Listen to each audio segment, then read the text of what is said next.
It's okay, it's gonna make you feel better, okay? সিনেমার শুরুতে আমরা একটি ফ্যামিলিকে দেখি যারা টেক্সাসে থাকে এবং ক্রিশ্চিয়ান ধর্মে খুবই বিশ্বাস করে। ফ্যামিলিতে টোটাল 5 জন মেম্বার, হাজব্যান্ডের নাম কেভিন, ওয়াইফের নাম ক্রিস্টি আর ওদের 3 মেয়ের নাম অ্যানা, অ্যাবি আর অ্যাডিলিন।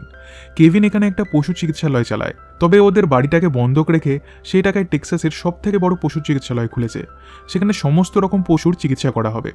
প্রত্যেক মাসে চার্চের সমস্ত মেম্বার্সদের সাথে ওরা পিকনিক করত। সবকিছু ভালোই চলছিল, ওরা খুব খুশি ছিল। কিন্তু একদিন রাত্রিবেলা ওদের জীবন সম্পূর্ণ পাল্টে যায় যখন ওদের ছোট মেয়ে অ্যানার ভীষণ পেট ব্যথা করতে শুরু করে। যন্ত্রণাটা এতই বেশি ছিল যে সেই রাতে ওরা কেউই আর ঘুমোতে পারে না। একদিকে নতুন ব্যবসার চিন্তা, তার উপর মেয়ের এই অবস্থা। এসব দেখে ক্রিস্টি আর কেভিন দুজনই খুব চিন্তায় পড়ে যায়।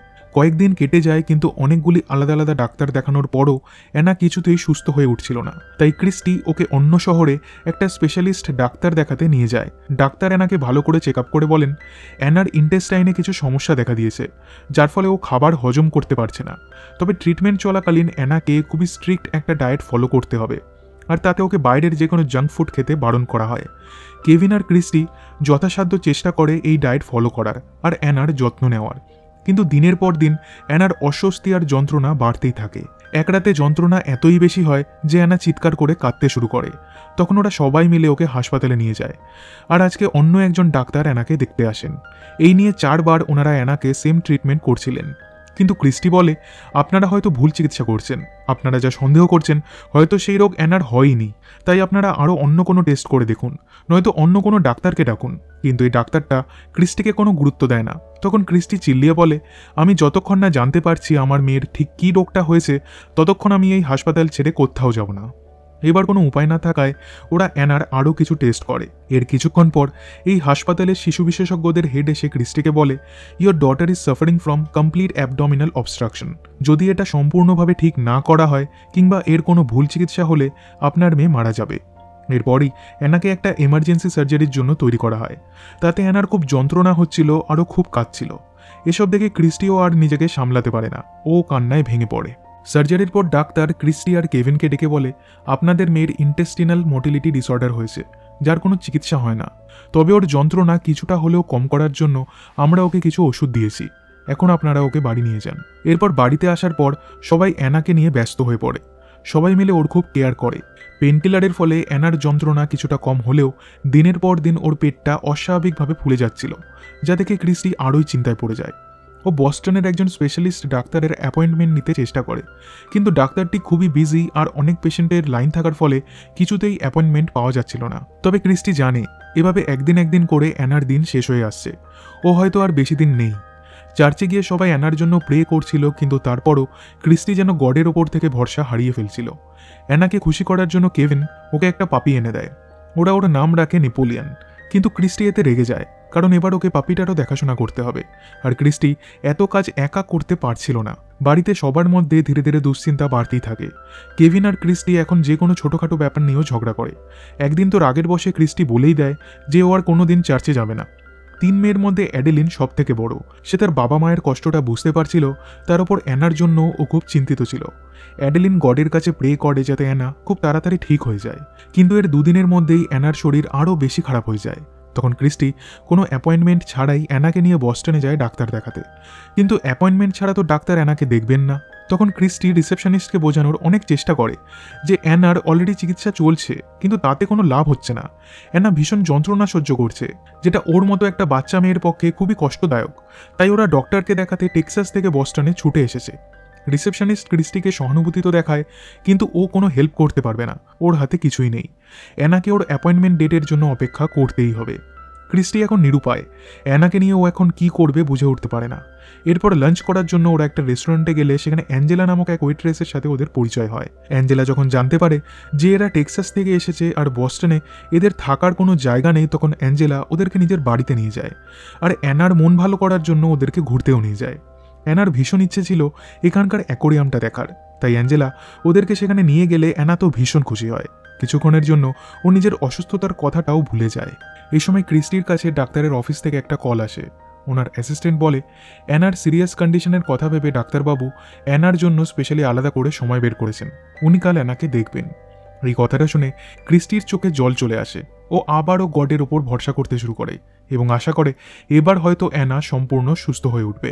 পরদিন সকালে ওকে সেখানে নিয়ে গেলে অ্যানার আরও ইনডেপথ টেস্ট করা হয় যাতে আরও ভালোভাবে ডায়াগনোসিস করা যায়।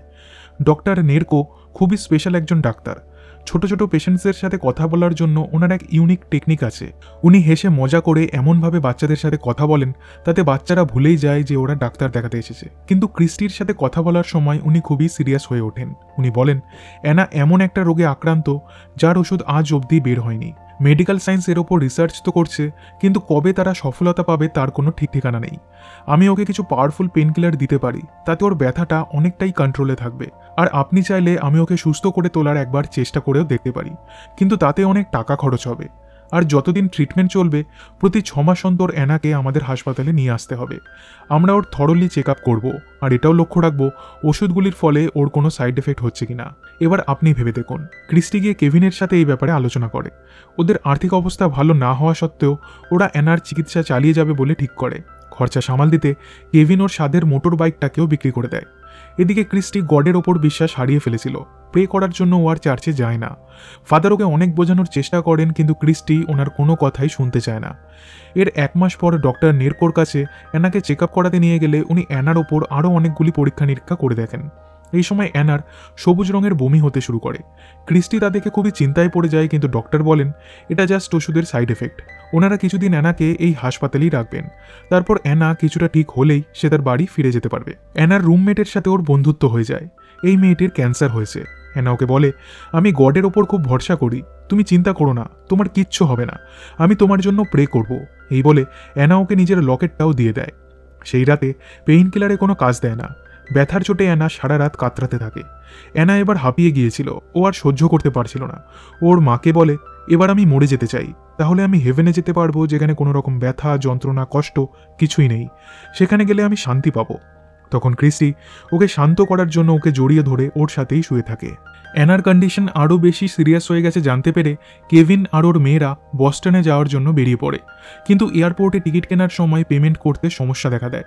তখন অ্যানার দিদিরা ক্যাশিয়ারকে ভীষণ রিকোয়েস্ট করলে ক্যাশিয়ার ওদেরকে প্লেনে ট্রাভেল করতে অ্যালাউ করে, আর কেভিনকে বলে আগামী 2 দিনের মধ্যে আপনি পেমেন্টটা করে দেবেন। এদিকে অ্যানা হতাশ হয়ে ওর বেডে শুয়েছিল। এমন সময় ওর বাবা আর দিদিরা এলে ওদেরকে দেখে অ্যানার খুশির কোনো সীমা থাকে না। সবাই মিলে পিলো গেম খেলতে শুরু করে। এবার অ্যানা ওর বাড়ি যেতে পারবে। ডাক্তার ওকে জড়িয়ে ধরে বিদায় জানান। তারপর ক্রিস্টিকে বলেন আপনারা অ্যানার জন্য একটা চাইল্ড সাইকোলজিস্টকে কনসাল্ট করুন, আর যতটা সময় পারবেন আপনারা অ্যানাকে সঙ্গ দেওয়ার চেষ্টা করবেন। এই সময় ওর ফ্যামিলির ওর পাশে থাকা খুবই দরকার। বাড়িতে পৌঁছে ডাক্তারের কথা মতো ক্রিস্টি একজন সাইকোলজিস্টকে কন্ট্যাক্ট করে। আর এদিকে অ্যানা ওর দিদিদের সাথে খেলতে খেলতে একটা পুরনো গাছে উঠে বসে। ওরা 3 জন ছোটবেলা থেকে এই গাছটার উপর অনেকবারই উঠেছে, কিন্তু হঠাৎই গাছের একটা ডাল ভেঙে যায়। অ্যানা ভীষণ ভয় পেয়ে যায়। ও তাড়াতাড়ি নিচে নামতে চেষ্টা করে, আর তখনই গাছের একটা ফুটোর মধ্যে দিয়ে ও 10 মিটার নিচে গর্তের মধ্যে পড়ে যায়। ওর বাবা মা ছুটে আসে ওকে বাঁচানোর জন্য, কিন্তু যখন ওরা কিছুই করতে পারে না তখন ওরা পুলিশ আর দমকলকে খবর দেয়। কিছুক্ষণের মধ্যে মিডিয়াও এখানে চলে আসে, আর এই ঘটনাটা নিউজ চ্যানেলে লাইভ দেখানো হয়। কয়েক ঘন্টা কেটে যায়, কিন্তু তাও ওরা অ্যানাকে উদ্ধার করতে পারে না। অ্যানার মাথায় চোট লাগার ফলে ও অজ্ঞান হয়ে গিয়েছিল, তাই অনেকবার ওর নাম ধরে ডাকার পরও ও কোনো রেসপন্স করছিল না। ক্রিস্টি আর নিজেকে সামলাতে পারে না, ও কান্নায় ভেঙে পড়ে। তারপর এই গাছটার সামনে হাঁটু মুড়ে বসে গডের কাছে প্রে করতে থাকে। এদিকে দমকলের লোকেরা জোর কদমে নিজেদের কাজ চালিয়ে যাচ্ছিল। কয়েক ঘন্টা পর তারা অ্যানাকে উদ্ধার করে আনে। অ্যানা জীবিত ছিল, কিন্তু কিছুতেই ওর জ্ঞান ফিরছিল না, তাই ওকে ইমিডিয়েটলি হাসপাতালে নিয়ে যাওয়া হয়। সেখানে ডাক্তার বলেন অ্যানা এখন সুস্থ আছে, ওর জ্ঞান ফিরে এসেছে। কিন্তু একটা বিষয় আমাদেরকে খুবই অবাক করেছে, 10 মিটার নিচে ওই গর্তে পড়ার পরেও অ্যানার না কোনো হাত পা ভেঙেছে, না ওর কোনো মেজর ইনজুরি হয়েছে। ওর শরীরে সামান্য কিছু স্ক্র্যাচেস লেগেছে, যা কয়েকদিনের মধ্যেই সেরে যাবে। তবে এরম কেস আমরা প্রথমবার দেখলাম। সাধারণত এরম দুর্ঘটনা ঘটলে পেশেন্টের কন্ডিশন খুবই খারাপ হয়ে যায়, কিন্তু অ্যানার সেরম কিছুই হয়নি। আপনারা সত্যিই ভীষণ লাকি। এরপর বাড়িতে ফিরে এলে ক্রিস্টি লক্ষ্য করে ওষুধ না খেলেও অ্যানার আর সেই যন্ত্রণাটা হচ্ছে না। ও নর্মালি খেলাধুলা করতে পারছে, আর ওর পেটটাও আর আগের মতো ফোলা নেই, সেটা ধীরে ধীরে স্বাভাবিক হয়ে যাচ্ছে। এরপর একদিন অ্যানা ওর বাবা মাকে বলে যেদিন আমি ওই গাছটার গর্তের মধ্যে পড়ে যাই সেদিন আমার সাথে কিছু অদ্ভুত ঘটনা ঘটে। আমি দেখি আমি একটা কালো অন্ধকার জায়গায় বসে আছি, আর আমার সামনে একটা সুন্দর দেখতে প্রজাপতি উড়ে বেড়াচ্ছে। আমি নিজের শরীরটাকে ফিল করতে পারছিলাম না, মনে হচ্ছিল আমি যেন ভেসে বেড়াচ্ছি। সেখানে একটা সুন্দর বাগান ছিল। আমি জানি না আমি কোথায় ছিলাম, কিন্তু যেখানেই ছিলাম সেখানে আমি নিজেকে ভীষণই সুরক্ষিত বলে মনে করছিলাম। এরপর আমি মেঘের ওপর দিয়ে হেঁটে যাই, আর তখন গড আমার সাথে কথা বলেন। আমি চিরতরে ওখানেই থেকে যেতে চেয়েছিলাম, কিন্তু গড বলেন, তোমার এখানে থাকার সময় এখনো আসেনি, তোমাকে তোমার বাড়িতে ফিরে যেতে হবে।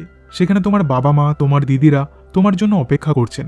আমি কথা দিচ্ছি তুমি সম্পূর্ণ সুস্থ অবস্থাতেই ফিরে যাবে, তোমার শরীরে আর কোনো রকম রোগ ব্যাধি থাকবে না।